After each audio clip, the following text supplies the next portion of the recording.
السلام علیکم، بسم اللہ الرحمن الرحیم۔ اس آیت میں دولت بہت ہے۔ محترم ناظرین، قرآن مجید کی اس آیت میں دولت بہت ہے۔ یہ آیت رزق، مال، دولت کو کھینچتی ہے۔ جس نے بھی پڑھا وہ کروڑ پتی ہو گیا۔ ناظرین، آج جو یہ قیمتی دعا میں آپ کو بتانے جا رہی ہوں، یقین کیجیے اس دعا کی اتنی فضیلتیں اور رحمتیں ہیں، اس کی اتنی طاقت ہے۔ اس کو پڑھنے کے بعد یعنی کہ اس وظیفے کو کرنے کے بعد آپ کے تمام بگڑے کام بن جائیں گے، اور یہ وہ وظیفہ ہے جس کو کرنے سے آپ کی زندگی میں ہر مشکلات اور پریشانی دور ہو جائے گی انشاءاللہ۔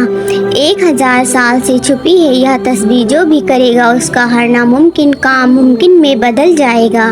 آپ کے نیک دل کی خواہشات اور حاجت پوری ہو جائے گی۔ محترم ناظرین، آپ کو بتا دیں کہ یہ وظیفہ بہت ہی طاقتور اور ضلالی تسبیح ہے۔ اس وظیفے کو جس نے بھی کیا وہ کبھی مایوس نہیں ہوا۔ یہ تسبیح مجھے پتہ چلی خصوصی حکم کتاب سے، اور اسے ابن العربی نے لکھی ہے، اور اب میں اس کی بہت زیادہ تفصیل میں نہیں جاؤں گی، کیونکہ اگر میں آپ کو تفصیلات بتانے لگ جاؤں تو ویڈیو بہت لمبی ہو جائے گی۔ المختصر ہم وظیفے کی طرف آتے ہیں، اس دعا کی جانب آتے ہیں کہ کیسے اس وظیفے کو کرنا ہے، کس وقت کرنا ہے۔ ناظرین، آپ بھی اس دعا کو پڑھو گے، اس وظیفے کو کرو گے تو اس کے فائدے دیکھ کر حیران رہ جاؤ گے۔ اس وظیفے کو کرنے کا ایک طریقہ ہے، جس طریقے سے میں آپ کو بتاؤں گی اس طریقے سے آپ کرو گے تو آپ خود دیکھو گے کس طرح آپ کے بگڑے کام بن جائیں گے۔ آپ ایک بار اس عمل کو کر کے ضرور دیکھیں، آپ کو کامیابی ہی کامیابی ملے گی انشاءاللہ۔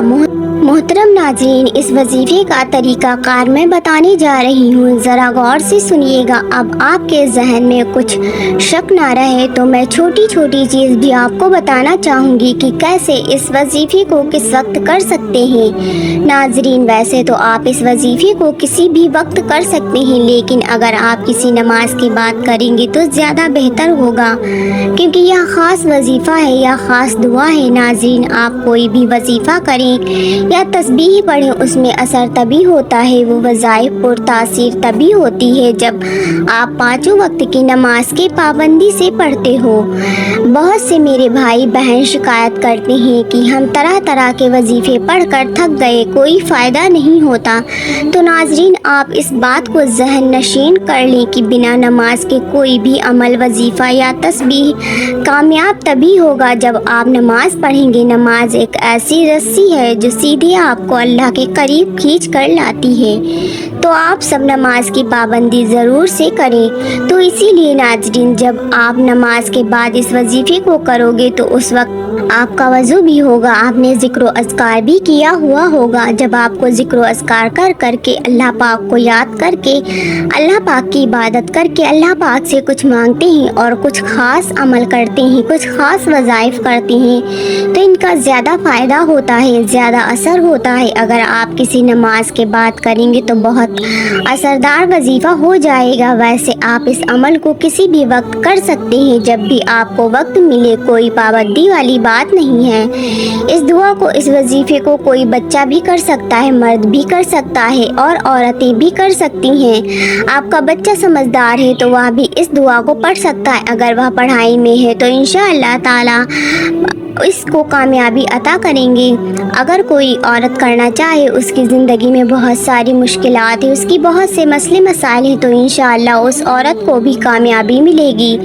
اسی طرح کوئی مرد کرے، اس کو بھی کامیابیاں ملیں گی۔ یہ وظیفہ کوئی بھی کر سکتا ہے، انشاءاللہ فائدہ ہی فائدہ ہے، کامیابیاں ہی کامیابیاں ہیں۔ محترم ناظرین، دولت کا اگر طوفان دیکھنا چاہتے ہو، ایسا طاقتور عمل، میرے بھائیوں میری بہنوں، فرشتے انسانی شکل میں صبح آ کر پیسے دے کر جائیں گے انشاءاللہ۔ غیب سے رزق اور دولت کو حاصل کرنے والا سچا عمل، رات کے وقت کا یہ ایک وظیفہ پڑھ لینا، ساری زندگی دعا دو گے۔ ایسا سچا اور جلالی وظیفہ بتاؤں گی جو آج تک نہ مل سکا، وہ اس عمل کو کرنے کے بعد ملے گا انشاءاللہ۔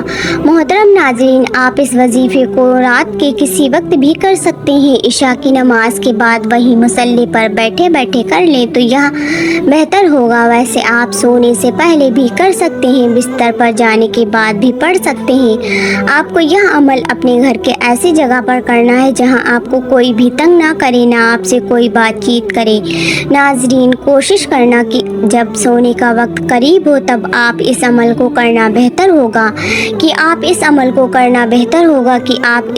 کو کرنے کے بعد کسی سے بات نہ کریں اور سیدھے جا کر بستر پر سو جائیں، کیونکہ اگر عمل پڑھنے کے بعد فضول کاموں میں لگو گے یا کسی بھی انسان سے بات کرو گے، چاہے وہ آپ فون پر ہی کیوں نہ کرو، تو ایسی صورت میں عمل کے اثرات ضائع ہوتے رہتے ہیں۔ تو آپ ان باتوں کا خاص دھیان رکھیں اور عمل کریں، اتنا ہی جلدی آپ کو اس کا فائدہ دیکھنے کو ملے گا۔ ناظرین، اس عمل کو کرنے کا جو وقت شروع ہوتا ہے وہ رات عشاء کے بعد سے صبح فجر تک کا ہے۔ محترم ناظرین، آئیں اب اس عمل کا طریقہ کار بھی جان لیتے ہیں۔ اچھی طرح سمجھ لیں آپ کی کس ترتیب سے اس عمل کو کرنا ہے۔ ویڈیو کو بنا اسکپ کیے دیکھیں، نہیں تو پھر آپ لوگ کامنٹ میں پوچھو گے کہ کیسے کیا کرنا ہے، اس عمل کو کس جگہ اور کس وقت کرنا ہے۔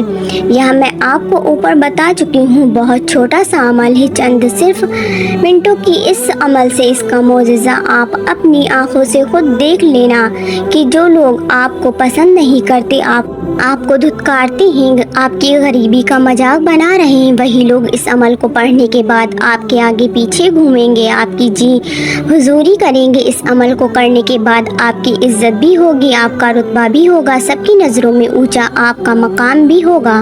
رزق اور دولت آپ کو ڈھونڈتے ہوئے خود ایسی جگہ سے آئے گا کہ آپ حیران رہ جائیں گے۔ ناظرین، سب سے پہلے آپ نے درود پاک پڑھ کر آپ نے وظیفے کو شروع کرنا ہے۔ درود پاک آپ کوئی سا بھی پڑھ سکتے ہیں، لیکن درود ابراہیم سب سے افضل درود پاک ہے، اس لیے کوشش کریں کہ آپ کوئی سا بھی وظیفہ کریں یا دعا پڑھنے سے پہلے درود ابراہیم ہی پڑھیں۔ اب سب سے پہلے جو آپ نے پڑھنا ہے وہ ہے اعوذ باللہ من الشیطان الرجیم بسم اللہ الرحمن الرحیم پڑھ کے اس عمل کا آغاز کر دینا۔ جیسے ہی پڑھ لے، اگر آپ کے پاس تسبیح موجود ہے تو اس تسبیح پر اس عمل کو پڑھ لیں، اگر تسبیح نہیں ہے تو ہاتھوں کی انگلیوں پر پڑھ لیں، جیسے آپ کو بہتر لگے۔ آپ وظائف پڑھنا شروع کر دیں۔ 3 وظائف پر مشتمل یہ عمل ہے۔ ناظرین، ایک چیز اپنے ذہن میں بیٹھا لیجئے کہ پورا کا پورا عمل ایک ہی وقت میں ہے، ایک ہی جگہ پر بیٹھ کر کرنا ہے۔ نماز کے بعد اسی مصلی پر پڑھیں یا بستر پر لیٹ کر پڑھیں یا بیٹھ کر پڑھیں، جیسے آپ کو سہولیت لگے آپ پڑھ لیں۔ پہلا خاص وظیفہ پڑھنے کا طریقہ اچھی طرح سمجھ لیں۔ سب سے پہلے ایک بار پڑھیے گا اللہ صمد، پھر دوسری بار اللہ صمد، پھر تیسری بار اللہ صمد۔ اس طرح سے آپ کو ان وظائف کو پڑھنا ہے۔ اسے آپ اپنے انداز میں پڑھیں، اللہ صمد اللہ صمد اللہ صمد اللہ صمد اللہ صمد اللہ صمد۔ اسی طرح 11 بار اللہ صمد کا ورد کرنا ہے۔ دھیان رہے کمی بیشی نہ ہو۔ اس کے بعد دوسرے نمبر پہ جو آپ نے پڑھنا ہے وہ یہ ہے ربنا یا ربنا یا ربنا۔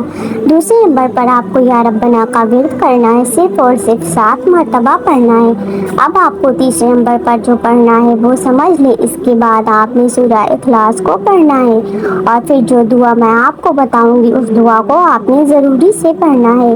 محترم ناظرین، سورہ اخلاص میں اللہ تبارک تعالیٰ کی تعریفیں بیان کی گئی ہیں، اللہ کی وحدانیت بیان کی گئی ہے۔ اس سورہ کی بہت سی فضیلتیں قرآن پاک اور حدیث کا نچوڑ اگر نکالا جائے، پورے دین اسلام کا نچوڑ اگر نکالا جائے تو صرف یہ سورت بچے گی، کیونکہ اس میں اللہ پاک کا تعارف ہے، اللہ پاک کی اس میں بڑائی ہے۔ بے شک اللہ پاک ہی ہے جو سب کو نوازتے ہیں اور سب کی مشکلات کو دور کرتے ہیں۔ ناظرین، آپ نے 100 بار اس سورہ مبارکہ کو پڑھنا ہے، یہ اس وظیفے کا حصہ ہے۔ چھوٹی سی سورت ہے، پڑھنے میں آپ کو کوئی مشکل درپیش نہیں آئے گی۔ اس سورت کے برکات اور فضیلت بے شمار ہے جو میں یہ آپ کو بتا نہیں سکتی، ورنہ ویڈیو بہت زیادہ ہی لمبی ہو جائے گی۔ اب ان وظائف کو کرنے کے بعد جو دعا پڑھنی ہے آپ وہ دعا سن لیں۔ سبحان اللہ والحمد للہ ولا الہ الا اللہ واللہ اکبر ولا حول ولا قوۃ الا باللہ العلی العظیم۔ اللہ ایک ہے، تمام تعریفیں اللہ کے لیے ہی ہیں اور اللہ کے سوا کوئی معبود نہیں۔ اللہ بہت بڑا ہے۔ گناہوں سے بچنے کی طاقت اور نیک کام کرنے کی قوت اللہ ہی کی طرف سے ہے جو عالی شان اور عظمت والا ہے۔ ناظرین، تیسرے کلمے کی تسبیح کا ورد کرنا ہے۔ اس کو آپ نے پہلے بھی پڑھا ہوگا۔ آپ کو اس کی فضیلتیں نہیں پتہ ہوں گی، اس کی اہمیت نہیں پتہ ہوگی۔ جب تک کسی چیز کی دل میں اہمیت نہ ہو، اس کی فضیلت کا پتہ نہ ہو، اس پر یقین بھی کم ہوتا ہے، پھر اس کا فائدہ بھی کم ہوتا ہے۔ اس کی بہت سی فضیلتیں ہیں۔ اس کو جلالی تسبیح بھی کہا جاتا ہے۔ صرف آپ نے 3 بار اس کو پڑھنا ہے یا سورہ اخلاص کے بعد جو ترتیب میں نے آپ کو اوپر بتائی ہے۔ انشاءاللہ اس دعا کی برکت سے اور اس پورے وظیفے کی برکت سے جیسے میں نے یہ وظیفہ ترتیب سے بتایا ویسے ہی آپ کو کرنا ہے۔ انشاءاللہ آپ دیکھنا کہ کیسے آپ کی مشکلات حل ہوں گی، ہر کام میں آپ کو کامیابی ملے گی انشاءاللہ تعالی۔ اس کے بعد پھر آپ درود پاک پڑھ لیں گے۔ یہ درود پاک آپ نے 3 ہی مرتبہ پڑھیں گے آخر میں، جیسے کہ میں نے آپ کو پہلے بھی بتایا۔ اگر کسی کو یہ درود پاک نہیں آتا تو وہ کوئی سا بھی درود پاک پڑھ سکتا ہے جو اس کو آتا ہو۔ اگر کوئی بھی نہیں آتا تو صلی اللہ علیہ وسلم یہ کہہ سکتا ہے۔ اس کے بعد آپ نے ایک اور کام کرنا ہے۔ جب آپ یہ سارا وظیفہ کر لیں گے جیسے کہ میں نے آپ کو بتایا ہے، جو بھی آپ کا مسئلہ ہے آپ نے وہ مانگ لینا ہے انشاءاللہ تعالی۔ اس وظیفے کی برکت سے آپ کی مشکلات جاتی رہے گی۔ اپنے خصوصی دعا بھی کرنی ہے۔ اے گناہگاروں کو بخشنے والے اور عیبوں پر پردہ ڈالنے والے عظیم رب، سب مسلمانوں پر اپنا رحم و کرم فرما دے، تنگ دستوں کے رزق میں برکت عطا فرما، بیماروں کو شفا عطا فرما، ہمیشہ صبر اور شکر کرنے والا بنا دے، آمین اللہم آمین۔ محترم ناظرین، اس عمل کو آپ خود بھی کریں اور اپنے دوستوں احبابوں میں بھی اس ویڈیو کو شیئر کر دیں تاکہ ہر کوئی اس وظیفے سے مستفید ہو سکے اور آپ کو اور مجھے صدقہ جاریہ کا ثواب ملتا رہے۔ محترم ناظرین، آپ کو آج کی میری یہ معلوماتی ویڈیو پسند آئی ہو تو اسے لائک ضرور کریں اور ثواب کی نیت سے اس ویڈیو کو اپنے دوستوں احبابوں میں شیئر بھی ضرور کر دیں اور اسی طرح کے معلوماتی ویڈیوز دیکھنے کے لیے ہمارے چینل کو ضرور سبسکرائب کریں اور جاتے جاتے ایک پیارا سا کامنٹ کر کے ضرور جائیں۔ پھر ملیں گے ایک نئے ویڈیو میں ایک نئے موضوع کے ساتھ، تب تک کے لیے اللہ حافظ، دعاؤں میں یاد رکھیں۔